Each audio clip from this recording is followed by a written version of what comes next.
नमस्ते। The deep dive में आपका स्वागत है। आज हम बात कर रहे हैं CGST एक्ट 2017 के एक बहुत ही अहम सेक्शन की, सेक्शन 7 यानी स्कोप ऑफ सप्लाई। ये वो सेक्शन है, समझ लीजिए, जिस पर पूरा जीएसटी का ढांचा खड़ा है। और हाँ, अगर आप लॉ स्टूडेंट हैं तो भाई वाइवा हो या मूट कोर्ट, ये समझना तो बनता है। बिल्कुल। और आज हम कोशिश करेंगे कि सेक्शन 7 को बिल्कुल सरल इंग्लिश में समझें, जैसे कोई सीनियर अपने जूनियर को समझा रहा हो। परफेक्ट। तो देखते हैं कि आखिर ये सप्लाई चीज क्या है जीएसटी में, इसका स्कोप क्या है और ये इतना इम्पोर्टेंट क्यों है। चलिए तो शुरू करते हैं। सबसे पहले ये सेक्शन 7 कहता क्या है, मोटा मोटा मतलब। देखिए, सेक्शन 7(1)(a) से शुरू करते हैं। ये कहता है कि हर तरह की सप्लाई, चाहे वो गुड्स की हो या सर्विसेज की, जैसे सेल, ट्रांसफर, वो सब। हाँ, sale, transfer, barter, exchange, licence, rental, lease, disposal, ये सब सप्लाई है। पर दो शर्तें हैं। पहली, ये कंसिडरेशन के बदले होनी चाहिए। कंसिडरेशन मतलब? कोई कीमत, हाँ कोई कीमत, पर जरूरी नहीं कि पैसा ही हो। सेक्शन 231 कहता है मनी और अदरवाइज, मतलब किसी भी रूप में हो सकता है। अच्छा, और दूसरी शर्त? दूसरी शर्त है कि ये इन द कोर्स और फॉर्दरेंस ऑफ बिजनेस होना चाहिए। यानी या तो बिजनेस के दौरान किया गया हो या बिजनेस को आगे बढ़ाने के लिए। बिल्कुल। तो कंसिडरेशन और बिजनेस, ये दोनों का होना जरूरी है 7(1)(a) के लिए। ठीक है, ये क्लियर हुआ। और क्या आता है इसमें? फिर आता है सेक्शन 7(1)(b), ये है इंपोर्ट ऑफ सर्विसेज के बारे में। अगर आप कंसिडरेशन देकर, मतलब पैसे देकर विदेश से कोई सर्विस लेते हैं, हाँ। तो वो भी सप्लाई मानी जाएगी। और इसमें मजे की बात यह है कि जरूरी नहीं वो बिजनेस के लिए हो, अच्छा। पर्सनल काम के लिए भी। जी है, पर्सनल काम के लिए भी अगर कंसिडरेशन देकर सर्विस इंपोर्ट की है तो वो जीएसटी के दायरे में आ सकती है। इंटरेस्टिंग पॉइंट है ये। कंसिडरेशन चाहिए पर बिजनेस वाला एंगल जरूरी नहीं है यहाँ। एग्जैक्टली।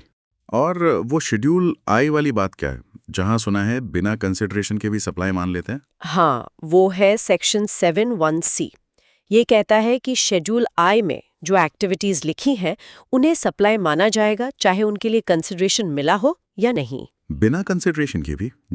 जैसे मान लीजिए रिलेटेड पर्सन्स के बीच कोई लेन देन हो रहा हो। रिलेटेड पर्सन्स, जैसे होल्डिंग कंपनी और सब्सिडियरी कंपनी। हाँ, या फिर डिस्टिंक्ट पर्सन्स, मतलब एक ही पैन पर अलग अलग स्टेट में जीएसटी रजिस्ट्रेशन ले रखा है, उनके बीच ट्रांजैक्शंस। या फिर बिजनेस एसेट्स का परमानेंट ट्रांसफर या डिस्पोजर जिस पर आईटीसी लिया हुआ हो, ये सब शेड्यूल आई में आता है। समझ गया। तो शेड्यूल आई एक तरह से एक्सेप्शन है कंसिडरेशन वाले रूल का। सही कहा। और शेड्यूल 2 का क्या रोल है, खैर उसका भी जिक्र आता है। हाँ, देखिए, अब सेक्शन 7(1)(a) है जो शेड्यूल 2 की बात करता है। शेड्यूल 2 ये नहीं बताता कि कोई चीज सप्लाई है या नहीं, वो तो सेक्शन 7(1) तय कर देता है। शेड्यूल 2 का काम है ये क्लासिफाई करना कि जो चीज सप्लाई मान ली गई है वो गुड्स की सप्लाई है या सर्विस की। अच्छा, क्लासिफिकेशन के लिए है ये। जैसे वर्क्स कॉन्ट्रैक्ट है जो इमोबल प्रॉपर्टी से जुड़ा होता है, शेड्यूल 2 कहता है कि इसे सर्विस की सप्लाई माना जाएगा। ओके, ये क्लासिफिकेशन क्यों जरूरी है? ये tax rate, place of supply rules, time of supply rules, इन सब के लिए बहुत जरूरी है जानना कि सप्लाई गुड्स की है या सर्विस की। ठीक है, अब समझा। तो ये सेक्शन का पर्पस क्या है, क्यों डाला गया इसे एक्ट में? बहुत अच्छा सवाल है। देखिए, जीएसटी का फंडामेंटल कॉन्सेप्ट ही सप्लाई है। टैक्स लगता ही सप्लाई पर है। सेक्शन 9 जो लेवी की बात करता है वो एक्टिवेट ही तब होता है जब सेक्शन 7 के तहत कोई सप्लाई हुई हो। यानी ये स्टार्टिंग पॉइंट है टैक्स लगने का। बिल्कुल। अगर सप्लाई को ही ठीक से डिफाइन नहीं किया जाएगा तो पता कैसे चलेगा कि टैक्स किस ट्रांजैक्शन पे लगाना है और किस पर नहीं? कंफ्यूजन होगा, डिस्प्यूट्स होंगे। हाँ, और टैक्स एडमिनिस्ट्रेशन भी मुश्किल हो जाएगा। इसीलिए कानून के लिए ये साफ करना बहुत जरूरी था कि सप्लाई का मतलब और दायरा क्या है। इससे क्लैरिटी आती है। सही बात है। चलिए कुछ रियल लाइफ एग्जांपल्स देखते हैं। मान लीजिए कोई कंपनी फ्री सैंपल देती है अपने प्रोडक्ट्स का, क्या ये सप्लाई है? आम तौर पर फ्री सैंपल में कंसिडरेशन तो होता नहीं। हाँ, मुफ्त है। तो सेक्शन 7(1)(a) के हिसाब से ये सप्लाई नहीं होना चाहिए। लेकिन कोई ट्विस्ट है? हाँ, ट्विस्ट है शेड्यूल आई का। अगर वो सैंपल शेड्यूल आई की किसी कंडीशन में आ गया, जैसे मान लीजिए वो बिजनेस एसेट था जिसका आईटीसी क्लेम किया था और अब उसे परमानेंटली डिस्पोज कर रहे हैं बिना कंसिडरेशन के, या किसी रिलेटेड पर्सन को दिया है। अच्छा। तो शेड्यूल आई के तहत उसे सप्लाई माना जा सकता है बिना कंसिडरेशन के भी। ओहो, तो फ्री सैंपल हमेशा नॉन सप्लाई नहीं होता है? नहीं, और एक और बात, सेक्शन 17(5)(h कहता है कि गिफ्ट्स या फ्री सैंपल्स पर आईटीसी भी नहीं मिलता। ये ध्यान रखने वाली बात है। अच्छा, और बार्टर ट्रांजैक्शन, मतलब एक सामान के बदले दूसरा सामान लेना देना? बार्टर? हाँ, वो बिल्कुल सप्लाई है। सेक्शन 7(1)(a) में बार्टर और एक्सचेंज शब्द साफ साफ लिखे हैं। उसमें कंसिडरेशन क्या माना जाएगा? उसमें कंसिडरेशन पैसे में नहीं है, पर इन काइंड है। मतलब जो दूसरा सामान मिल रहा है वही कंसिडरेशन है। और हमने देखा था कंसिडरेशन की परिभाषा सेक्शन 231 में मनी और अदरवाइज दोनों शामिल हैं। तो बार्टर फिट बैठता है। ठीक है, एक और सिचुएशन लेते हैं। मान लीजिए सॉफ्टवेयर का लाइसेंस दिया, सिर्फ इस्तेमाल करने का अधिकार, मालिकाना हक नहीं दिया। Temporary transfer. हाँ, ये भी सप्लाई है।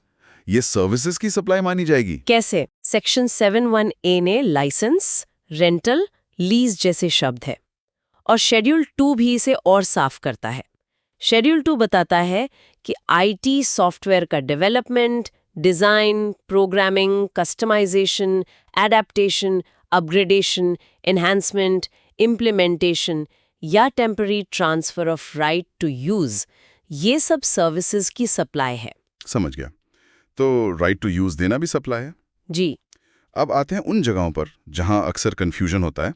ये शेड्यूल्स I, 2, 3, इनका चक्कर क्या है? थोड़ा संक्षेप में फिर से बताएंगे? जरूर। देखिए, मोटा मोटा समझिए। शेड्यूल I वो एक्टिविटीज हैं जिन्हें बिना कंसिडरेशन के भी सप्लाई माना जाता है। ये डीम्ड सप्लाई का मामला है, जैसे रिलेटेड पर्सन्स के बीच ट्रांजैक्शंस। ठीक है, no consideration still supply. Schedule 2 ये बताता है कि कोई ट्रांजैक्शन जो सप्लाई है वो गुड्स की सप्लाई है या सर्विस की। ये क्लासिफिकेशन में मदद करता है, जैसे वर्क्स कॉन्ट्रैक्ट को सर्विस मानना। Okay, goods versus service classify. और शेड्यूल 3 ये वो एक्टिविटीज हैं जिन्हें सेक्शन 7(2) कहता है कि ना तो गुड्स की सप्लाई माना जाएगा और ना ही सर्विसेज की। मतलब जीएसटी के दायरे से ही बाहर। बिल्कुल, ये नॉन सप्लाई है, जैसे एम्प्लॉय की सर्विसेज अपने एम्प्लॉयर को, या actionable claims lottery, betting, gambling को छोड़कर, या फिर जमीन की बिक्री या बनी हुई बिल्डिंग की बिक्री, कुछ शर्तों के साथ, जैसे कंप्लीशन सर्टिफिकेट मिलने के बाद। अच्छा, तो ये 3 शेड्यूल्स अलग अलग काम करते हैं। हाँ जी। एक और कंफ्यूजन वाला point, consideration vs no consideration. कहाँ लोग ज्यादा उलझते हैं? मुख्य रूप से शेड्यूल वाई वाली सिचुएशंस में ही, क्योंकि सामान्य नियम सेक्शन 7(1)(a) दिमाग में बैठा होता है कि भाई सप्लाई के लिए कंसिडरेशन तो चाहिए ही। हाँ, वो तो बेसिक है। पर लोग अक्सर शेड्यूल 1 सेक्शन 7(1)(c) को भूल जाते हैं या नज़रअंदाज कर देते हैं। वो ये ध्यान नहीं रखते कि कुछ ट्रांजैक्शंस, खासकर रिलेटेड पार्टीज के बीच, बिना पैसों के लेन देन के भी जीएसटी के दायरे में आ सकते हैं। मतलब रिलेटेड पार्टी ट्रांजैक्शंस पर खास ध्यान देना होगा। बिल्कुल। अच्छा, इतनी सारी बातें हो गईं, इसे याद रखने के लिए कोई आसान तरीका, कोई मेमोरी हैक? आप कुछ ऐसा सोच सकते हैं, जीएसटी का जी सप्लाई से शुरू, हाँ, कंसिडरेशन और बिजनेस के गुरु, हाँ, पर शेड्यूल 1 में मुफ्त भी मंजूर हो। और शेड्यूल 3 तो दायरे से दूर हूँ। कैसा है? हाँ, बढ़िया है। सप्लाई पर जीएसटी का भार, कंसिडरेशन संग व्यापार, पर शेड्यूल 1 में बिना दाम भी स्वीकार, और शेड्यूल 3 तो दायरे से ही बाहर। ये याद रखने में मदद कर सकता है। चलिए अब कुछ वीवा टिप्स पर आते हैं। ये तो लॉ स्टूडेंट्स के लिए बहुत काम की चीज है। अगर वीवा में पूछा जाए is free gift a supply, तो क्या जवाब देना चाहिए? अच्छा सवाल है, अक्सर पूछते हैं। देखिए, सीधा हाँ या ना में जवाब मत दीजिए। पहले सामान्य नियम बताइए कि सेक्शन 7(1) के अनुसार सप्लाई के लिए कंसिडरेशन जरूरी है और गिफ्ट में कंसिडरेशन नहीं होता, इसलिए आमतौर पर ये सप्लाई नहीं है। ठीक है, पहले जनरल रूल। हाँ, लेकिन फिर तुरंत शेड्यूल 1 का एक्सेप्शन जोड़िए। कहिए कि हालांकि अगर ये गिफ्ट शेड्यूल 1 की शर्तों में आता है, जैसे कि ये बिजनेस एसेट का परमानेंट डिस्पोजल है जिस पर आईटीसी लिया गया था, तो इसे बिना कंसिडरेशन के भी सप्लाई माना जाएगा। अच्छा, तो एक्सेप्शन बताना जरूरी है। बहुत जरूरी। और साथ में सेक्शन 17(5)(h) का रेफरेंस भी दे सकते हैं कि गिफ्ट पर आईटीसी वैसे भी ब्लॉक होता है। इससे पता चलेगा कि आपको पूरी पिक्चर क्लियर है। बढ़िया टिप है। और अगर पूछें एक्सप्लेन शेड्यूल 3 एक्सक्लूजन्स, तो शेड्यूल 3 की जो की एक्टिविटीज हैं वो बताइए, जैसे services by an employee to the employer in the course of employment, actionable claims other than lottery, betting and gambling, sale of land, sale of buildings subject to clause 5B of schedule 2nd, मतलब completion certificate मिलने के बाद। हाँ, list बता दी। और फिर ये जरूर स्पष्ट कीजिए कि सेक्शन 7(2) के तहत इन एक्टिविटीज को ना तो सप्लाई ऑफ गुड्स माना जाता है, ना ही सप्लाई ऑफ सर्विसेज। इसीलिए ये जीएसटी के दायरे से बाहर हैं। बिल्कुल साफ और पॉइंट पर। जी। तो ये था हमारा सेक्शन 7 स्कोप ऑफ सप्लाई पर एक गहरा विश्लेषण। उम्मीद है कि अब सप्लाई का कॉन्सेप्ट, इसका दायरा, इसके एक्सेप्शंस, सब कुछ सुनने वालों के लिए ज्यादा साफ हो गया होगा। हाँ, और ये याद रखना बहुत जरूरी है कि जीएसटी कानून की लगभग हर बात कहीं ना कहीं इसी सेक्शन से जुड़ती है। ये बुनियाद है। सही कहा। और जाते जाते सुनने वालों के लिए एक सोचने का बिंदु छोड़ जाते हैं। क्या किसी कंपनी द्वारा अपने कर्मचारियों को दिए जाने वाले गैर मौद्रिक लाभ, मतलब नॉन मॉनेटरी बेनिफिट्स या पर्क्स, जैसे रेंट फ्री घर या गाड़ी इस्तेमाल के लिए देना, क्या ये शेड्यूल 1 के तहत सप्लाई माने जा सकते हैं, खासकर अगर कर्मचारी और कंपनी कुछ मामलों में रिलेटेड पर्सन्स की परिभाषा में आ सकते हों? ये सोचने वाली बात है। एम्प्लॉयर-एम्प्लॉय रिलेशनशिप और शेड्यूल 1 का इंटरेक्शन। हाँ, इस पर विचार कीजिएगा। बिल्कुल। तो आज के लिए बस इतना ही। अगली बार फिर मिलेंगे एक और दिलचस्प कानूनी विषय के साथ द डीप डाइव पर।